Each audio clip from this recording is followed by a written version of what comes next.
Morning all. And this morning I'm down here at the Scarborough Pier. Just looking as the sun has just beautifully broken through the horizon and over the island. And it's just another one of those picture winter's days, I guess you'd call it, in Queensland. And we looking out here at the ocean, and it seems to always be there. You know, where is the ocean going to go? It's always been there. It always will be there. It is always coming in, going out. It's constant.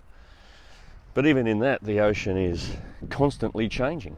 You know, it's dead flat out here this morning. Well, it's a bit of a swell, but it's dead flat. It's just a beautiful morning to be out on the water if you were mad enough to want to paddleboard or swim in it. And but like I said, the ocean is constantly changing. The consistency of it, its temperament, even the saltiness of it changes on a daily basis. The consistency of it will change depending on the amount of silt that is washed in. And life changes.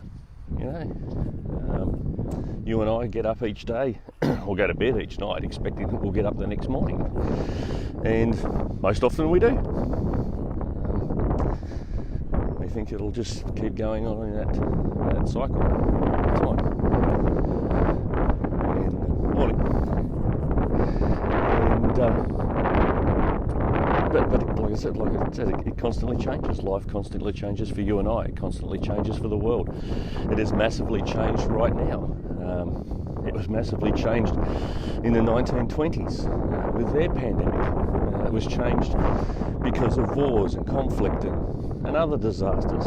Life is always changing. But one thing always remains the same, as it's recorded in Hebrews 13. God is the same today as he was yesterday, and he will be tomorrow. Jesus never changes. His love for us never changes. He's constantly striving to win us to his heart. He's constantly desiring our best. And yet, most often than not, we fail to see that. We fail to recognise it. We fail to acknowledge it. I just wanted to reflect on that. The reason that sometimes we find it difficult or terribly hard or we just can't get it right is often we haven't let go of things. I was just listening on the radio on the way down here. For whatever reason, my car, when it starts on FM radio. And whatever I do for the settings, it starts that way, no matter where I've left it the day before. And one of the announcers on there was reflecting on a game of football from 1985. That was a grand final, and he lost it. And he was bitter because the winning score resulted from the ball not going through the goals and not having actually scored. And yet they still lost the game. And so since 1985, and he was having a real good blow up on the radio. And since 1985, he hasn't let this go. And in Matthew, Jesus talks about it. You have heard the law that says punishment must match the injury, eye for an eye, tooth for a tooth. But I say, do not resist an evil person. If someone slaps you on the right, offer the other cheek. If you are sued in court and your shirt is taken, give them your coat also. If a soldier demands that you carry his gear for a mile, carry it too. Give to those who ask, and don't turn away from those who borrow. You have heard it also said, love your enemies, love your neighbour, hate your enemies. But I say, love your enemies. Pray for those who persecute you. In that way you'll be acting as a true child of your Father in heaven. For he gives his sunlight to both the evil and the good. He sends the rain on the just and the unjust. If you love only those who love you, what reward is that? Even corrupt tax collectors do that. If you are kind only to your friends, how are you different from anyone else?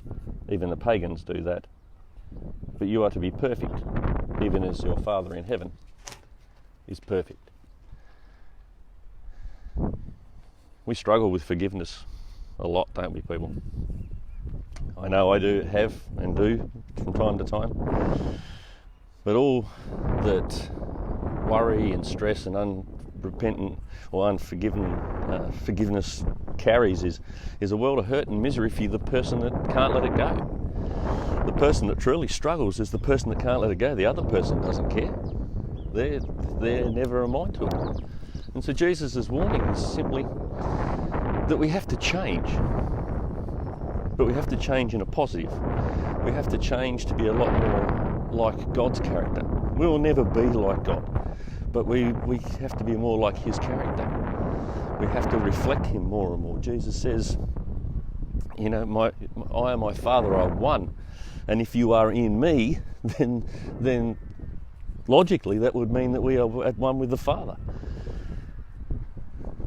I don't know about you all listening this morning, but if you've got something that you haven't let go of, I just pray that you do. Because we aren't unchanging, and we aren't solid.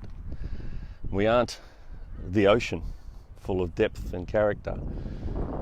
We are just us. We are loved by a mighty God who wants the very best for us, and that starts with us being willing to change. Let's pray this morning. Father in heaven, Lord, we just thank you for this new day. Thank you for the opportunities to forgive in this day, Lord. To let go of those things that have held us back from becoming more and more like your character, Lord. We just pray that as we are given the opportunities, may we be able to make restitution for that. And Lord, we also pray that if we have the ones who have caused offence, may we recognise that, Lord, and be humble and willing to pray forgiveness from the person we've offended. Lord, I just pray that we are being changed, just as everything else around us is changing, except for you, Lord. So I just pray that you watch over us in this day and guide us, we ask in Jesus' name. Amen. Well, my friends, I'll give you a shot from down here on the little pier near the rock wall, and just wish you a good day. Have a great day. It's beautiful out here. My hand is starting to tremble because it is quite cold on the water. But yeah, until we see each other tomorrow, take care and God bless.